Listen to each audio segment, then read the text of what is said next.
About meditate, I appreciate that first statement. About meditation, I have a hard time. Now, this is a statement of observation that is building a pathway that you're going to have to undo. Okay. It's all right. That's why I'm here. But the question that we want to put to all of you is, why go to the trouble of building a wall that you're going to have to take down before you can get to where you want to go? It's like, let me just build this little barricade for the purpose of clarification, and then I'll knock it down. And then in other words, so just be aware of how you're phrasing things, how you're focusing your thoughts into sentences is a big part of the way you construct differently than you mean to.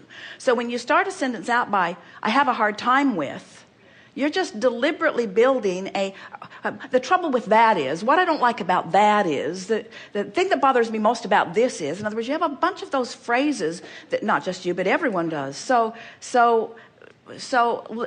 let every sentence begin in the direction of where you hope to end up.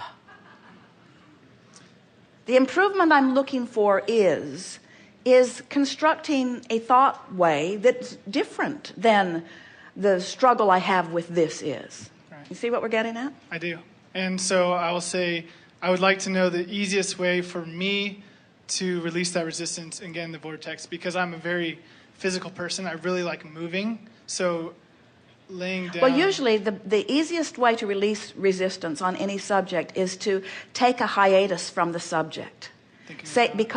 Because if you're having a hard time letting loose of it, it means it's specific. And the only reason it remains specific is because it's been getting quite a bit of recent traffic.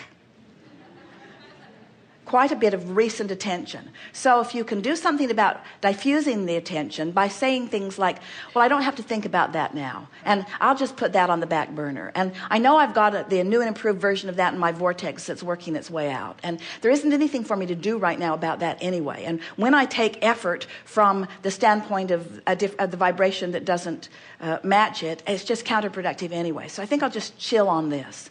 Aren't those good statements? Later gator. Esther says later gator. Later gator, later gator. It's her way of saying, if I think about it now, I know I will be constructing thought paths that later I will have to undo. So I'm going to think about it later from inside the vortex.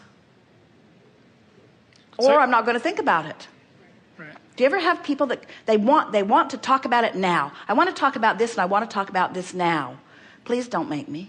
I want to talk about this and I want to talk about this now. And you just know no good's going to come from it. It's just going to get bigger and badder and bigger and badder and bigger and badder. So the best mantra from this seminar is later gator. Okay. I guess I was just wondering if meditation is benefiting me at this time. Always. Okay. Every single time. Because a successful meditation is a stopping of thought. And a stopping of thought is a releasing of resistance.